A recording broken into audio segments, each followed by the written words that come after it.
오늘은 지고도 이기는 신비 십자가라는 제목의 말씀으로 하나님의 은혜를 나누도록 하겠습니다.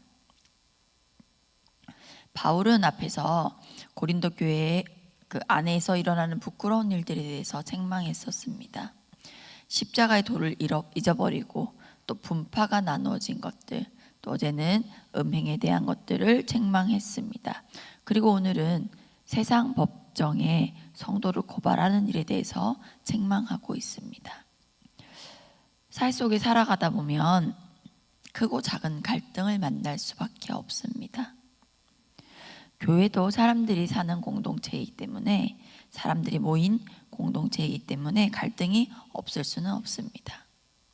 사실 교회만큼 다양한 사람들이 모인 곳이 없는 것 같습니다. 학교라면 비슷한 교육 수준을 가진 사람들이 모일 것입니다. 또 직장이라 해도 비슷한 전공자들이 모였거나 또 그 직장을 함께 다니면서 생활 수준이 비슷할 수도 있습니다. 그런데 교회는 정말 다른 사람들이 모인 공동체입니다. 나이도 다르고요, 성별도 다르고요, 출신 지역도 다르고요, 학력 수준도 다르고요, 가진 것도 다르고요, 너무너무 다른 많은 종류의 사람들이 모여 있는 곳이 교회입니다.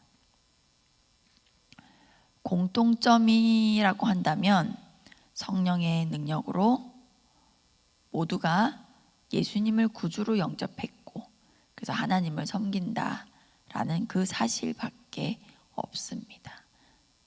그거는 내면적인 공통점이죠. 외적으로는 공통점이 거의 없는 사람들의 모임입니다. 그래서 여러분들과의 관계 속에서 이렇게 힘이 들 수밖에 없을 거예요. 너무나 다른 사람들끼리 모여 있어서 갈등이 있을 수밖에 없고 이해되지 못하는 부분이 있을 수밖에 없고, 그런 교회에 성령이 하나 되게 하심으로 묶여져 있는 교회.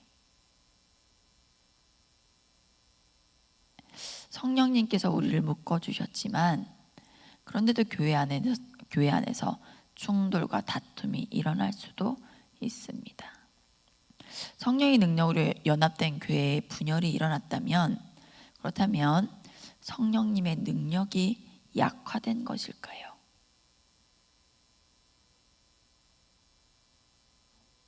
그렇습니다.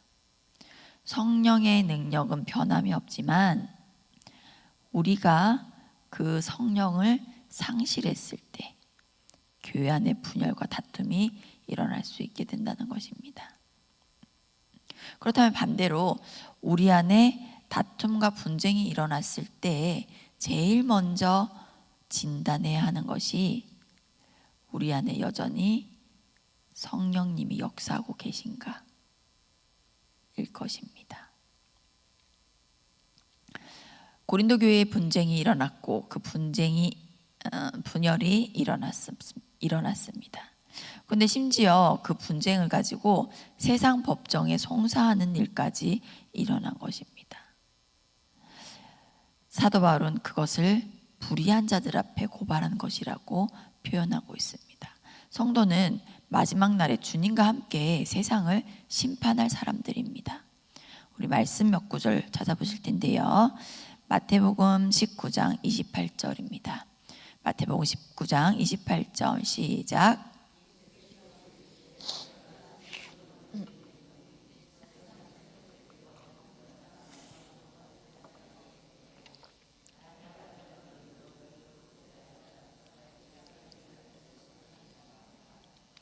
아멘. 12보좌 옆에서 하나님과 함께 심판할 것이라고 했습니다. 또 한 구절이요. 요한계시록 20장 4절 말씀 읽겠습니다. 시작.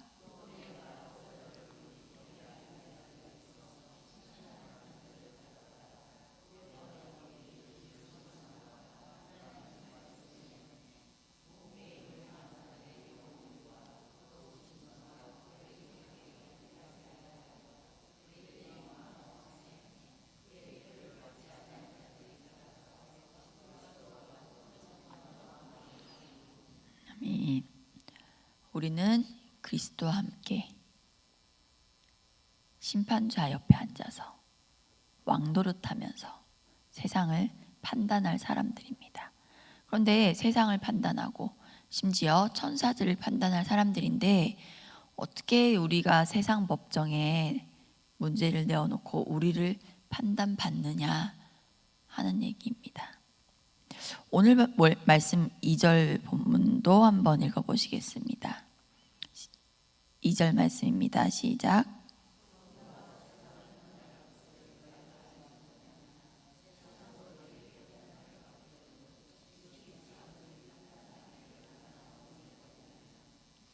네, 성도에게 판단받아야 할 세상으로부터 오히려 성도가 판단을 받는다는 것이 말이 되느냐는 것입니다.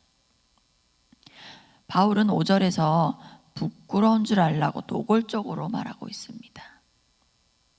형제가 형제를 고발하는 것도 말이 안 되는데 믿지 않는 사람들에게 고발하는 것 더 말이 안 된다고 책망하고 있는 것입니다. 오늘날에도 교회 일로 세상 법정에 고소 고발하는 일들이 간혹 있습니다. 그러면 또 뉴스나 신문에서 크게 떠들어댑니다. 그야말로 세상이 교회를 조롱하는 것입니다. 그런데 그 조롱의 근간에는 교회는 세상과 달라야 한다라는 그들의 전제가 있는 것입니다. 그래도 세상은 교회에 대해서 기대했다는 것입니다. 그마저도 지금은 그런지는 모르겠지만 원래 정체성이라는 것은요, 자신이 결정하는 것입니다. 내가 누구인지에 대해서 나의 자기 인식이라는 겁니다. 개인적으로 또 사회적으로 정체성을 정의할 수가 있을 것입니다.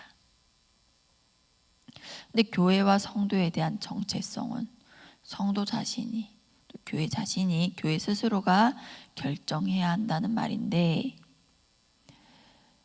복음의 힘을 상실하고 또 십자가의 도를 잃어버린 고린도 교회는 스스로 교회의 정체성을, 스스로 교회다움을 잃어버리고 세상이 판단하는, 또 세상이 정리하는 교회로 전락해 버린 것입니다. 세상은 고린도 교회를 뭐라고 정의했을까요? 또 세상은 오늘날 우리의 교회를, 또 우리 성도를 어떻게 정의하고 있을까요? 일요일 아침에 교회 가는 사람, 그러나 다른 일상의 삶에서는 아무것도 다르지 않은 사람으로 정의하고 있지 않을지 모르겠습니다. 바울은 대안으로 7절, 8절에서 차라리 손해보는 것이 낫다라고 얘기했습니다. 세상 법정에 서는 순간 승소하든 패소하든 교회는 이미 영적으로 패배한 것입니다. 왜 그렇습니까? 세상 사람들에게 하나님의 영광을 가리고 또 교회의 거룩함을 짓밟았기 때문입니다. 내 돈 얼마, 또 내 자존심 하나 지키려다가 예수 그리스도의 이름을 땅에 떨어뜨렸기 때문입니다. 바울이 차라리 불의를 당하고 속아주는 것이 그리스도인답게 승리하는 길이라고 말합니다. 이것이 무능력하게 당하라는 뜻이 아닙니다. 십자가의 방법을 택하라는 것입니다. 예수님은 아무 죄가 없으셨지만 우리를 살리시기 위해서 불의를 당하셨고 조롱을 참으셨습니다. 성도가 형제를 위해서 기꺼이 손해를 감수할 때 세상이 줄 수 없는 복음의 신비와 그 능력이 교회 공동체 안에서 드러나게 될 것입니다. 마지막으로 바울은 불의한 자들이 결코 하나님 나라의 유업을 받을 수 없을 것이라고 경고했습니다. 음란, 우상숭배, 간음, 탐욕, 속여 빼앗는 자들이 하나님 나라에 들어갈 수 없습니다. 우리 11절 말씀 함께 읽겠습니다. 시작.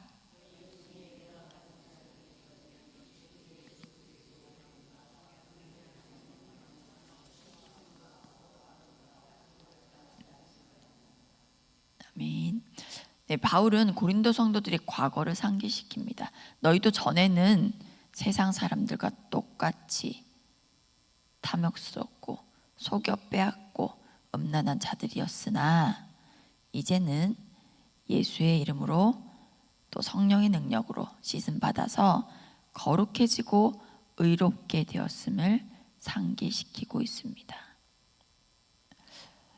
우리도 과거에 제약된 습성에서 건져냄을 받은 사람들입니다.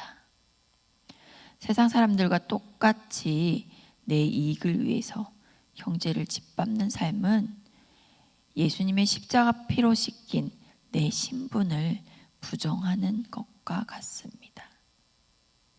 우리는 이미 예수님이라는 값진 보물을 얻은 사람들입니다. 그러므로 세상의 작은 것에 목숨 걸고 싸울 이유가 없다는 것입니다. 말씀을 정리하겠습니다.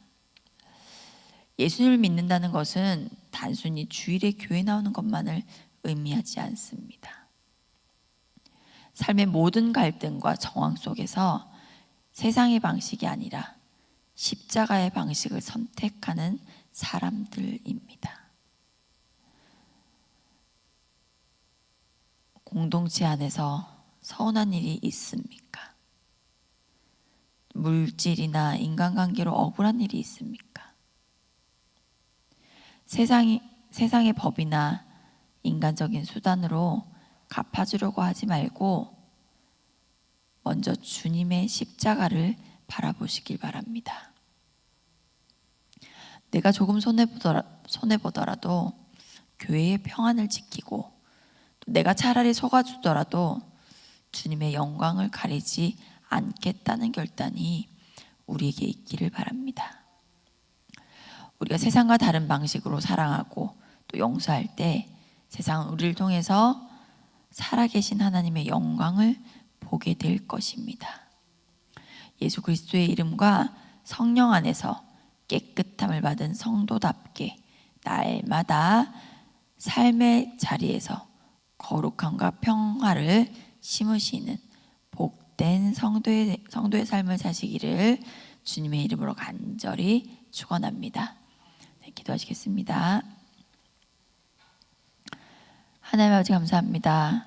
우리를 자녀 삼아주시고 성도라 부르셔서 구별하여 주신 은혜에 감사를 드립니다. 그러나 주님, 우리는 언제나 죄악된 자리로 돌아갈 수 있는 죄성을 가진 죄인들입니다.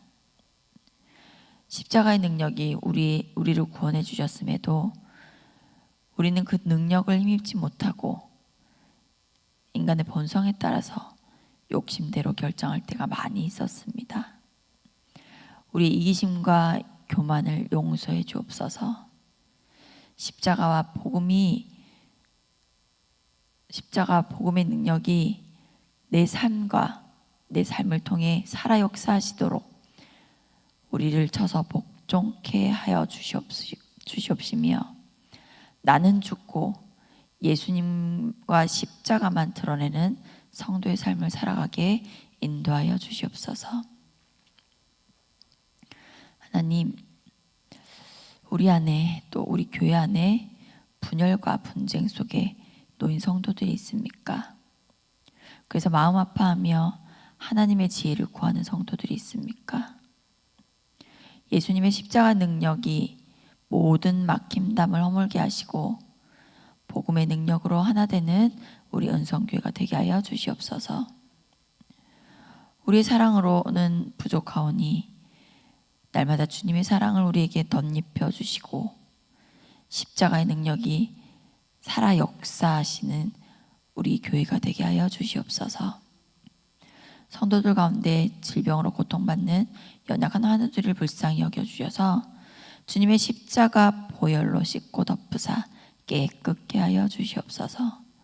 또한 우리가 더욱 사랑하는 마음으로 환우들 돌아보며 기도하게 하셔서 형제의 사랑을 경험하는 교회 되게 하여 주시옵소서.